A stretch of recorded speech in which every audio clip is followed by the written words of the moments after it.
वक्फ की जमीन न दान की जाती है और न ही खरीदी और बेची जाती है। मुस्लिम कम्युनिटी में इमाम की भी जरूरत है और डॉक्टर और जज की भी जरूरत है। जितना काम वक्फ के विभाग को करना चाहिए वो ईमानदारी से वक्फ विभाग ने नहीं किया। लेकिन समर्थन इस तरह से है कि एक सकारात्मक काम होना चाहिए। आज सरकार जो कदम उठा रही है ये कदम बहुत पहले पिछली सरकारों और हमारे मजहबी लीडर और समाजी लीडर जो मुस्लिम हैं उनको मुस्लिम समुदाय की का गरीबी और पिछड़ापन और दुर्बलता पे उनको पे नजर होनी चाहिए, क्योंकि वक्फ की जमीन न दान की जाती है और न ही खरीदी और बेची जाती, क्योंकि वक्फ की जमीन शरई कानून के हिसाब से वो खुद दान कर देते हैं। लोग जो दान करते हैं उनका मकसद ही यही होता है कि समाज के गरीब,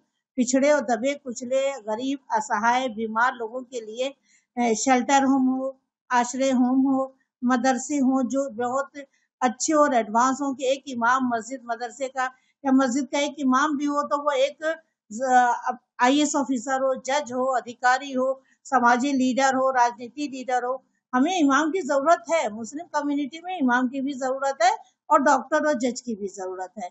और महिलाओं के अधिकार, जब वो उनके माँ बाप नहीं रहते, उनको तलाक दे दिया जाता है तो वो कहाँ छत जाए, किसके छत पे जाए?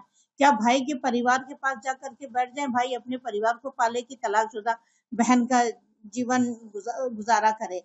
तो इसलिए वक्फ की जमीन का यही मकसद है कि मुस्लिम कम्युनिटी के गरीब और असहाय और बेसहारा लोग, बीमार लोग, उनके लिए हॉस्पिटल हो, एजुकेशन सेंटर हो, शेल्टर होम हो, कारखाने हो, ताकि वो सामाजिक और आर्थिक स्थिति में बेहतर हो जाए और वो देश का, मुस्लिम समुदाय का, खानदान का, अपने परिवार का खुशहाल जिंदगी जी सके। तो जब ये काम अभी तक वक्फ की जमीनों के साथ में नहीं हो पा रहा था, और समाज में ऐसा नहीं कि 100% नहीं हो रहा था, समाज में कुछ लोग वक्फ की जमीनों पे अच्छा इस्तेमाल कर रहे हैं, एजुकेशन सेंटर खुल रहे हैं, मदरसे खुल रहे हैं, लेकिन वो जितना काम वक्फ के विभाग को करना चाहिए वो ईमानदारी से वक्फ विभाग ने नहीं किया।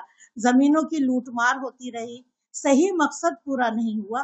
तो हम सरकार से उम्मीद करते हैं और गुजारिश करते हैं कि आप ये अधिनियम लाए हैं संशोधन करके, तो इसमें ईमानदारी से, पारदर्शिता से वक्फ की जमीनों को बिना किसी लूटपाट के वो समाज की दबे कुचले लोगों के लिए शेल्टर होम हो, आश्रय होम हो, मदरसे हो, कारखाने हो, मदरसा मॉडर्नाइज हो, ताकि वहां से इमाम भी निकले और जज और IAS अधिकारी भी पढ़ के निकले और वो काम करें समाज का और उनकी आर्थिक स्थिति बढ़े। सच्चर कमेटी ने भी यही कहा था कि मुस्लिम समुदाय की हालत दलितों से भी बदतर है।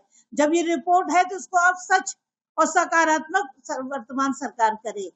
अभी तक किसी सरकार ने मुसलमानों के हित के लिए और उनके एजुकेशन के लिए कुछ नहीं किया, सिर्फ वोट की राजनीति हुई है। तो हम बीजेपी सरकार या वर्तमान सरकार से गुजारिश करते हैं कि आप अपने मकसद में पारदर्शिता और न्यायप्रिय तरीके से उन महिलाएं जो अधिकार वंचित है, न्याय वंचित थी, उन सबको वही कुछ मिले जो उनका हक बनता है और वक्फ की जमीन का देने का जो जायज मकसद था वो मकसद पूरा हो जाए।